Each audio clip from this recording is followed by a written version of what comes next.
It's my pleasure now to call on another one of our great new freshmen I've gotten to know, the gentleman from Iowa, Mr. Dave Loebsack. How many minutes does the gentleman yield? 5 minutes. The gentleman from Iowa is now recognized for 5 minutes. Thank you, Mr. Elliott, for yielding. And Madam Speaker, today, with all my colleagues, I stand here in support of our brave men and women of the armed services, as well as their families. We should honor their great commitment and sacrifices without hesitation. I support this resolution because I believe the President's plan for escalation is the wrong approach to the conflicts in Iraq. But this must not be the end of our efforts in Congress.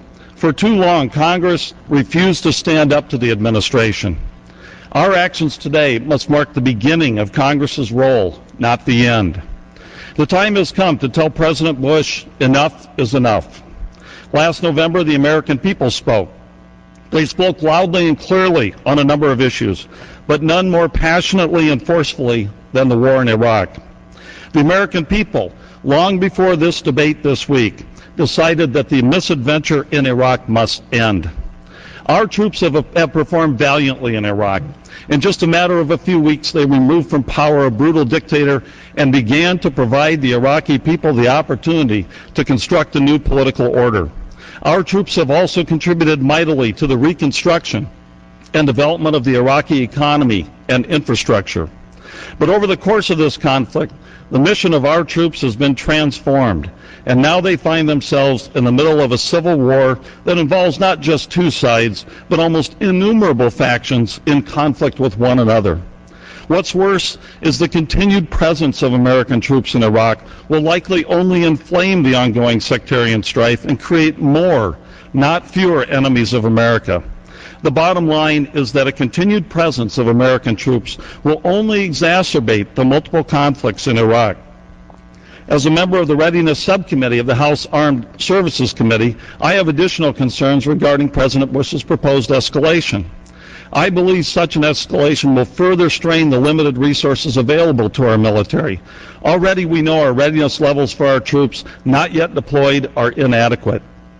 A further escalation of troop levels in Iraq will only exacerbate this problem and put more servicemen and women in harm's way without the proper training or equipment. Our troops were not trained to be peacemakers in situations such as today's Iraq. Some have argued that we need to increase the number of troops so we can engage in an action similar to what our forces did in Bosnia. Madam Speaker, this is at best a false analogy. Iraq today is not Bosnia of 1995. Today's Iraq is in the early stages of a series of conflicts that may indeed intensify, but this will occur irrespective of whether we insert another 21,500 troops. We simply cannot solve the sectarian conflicts militarily.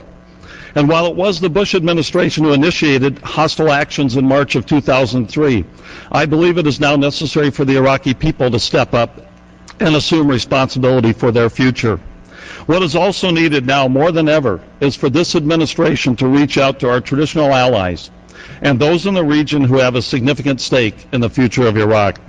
The Bush administration must do something it has been woefully reluctant to do. It must admit that it made a major strategic and foreign policy mistake when it invaded Iraq in the first place. And I am willing to wager that such an admission would go some distance towards at least beginning to repair our relations with the rest of the world. And the improvement of our relations with our traditional allies beyond the British is a prerequisite to securing their help on Iraq. Madam Speaker, I call on my colleagues to support this resolution today as a beginning of this Chamber's efforts to protect our troops and bring our country's involvement in this war to an end. Thank you.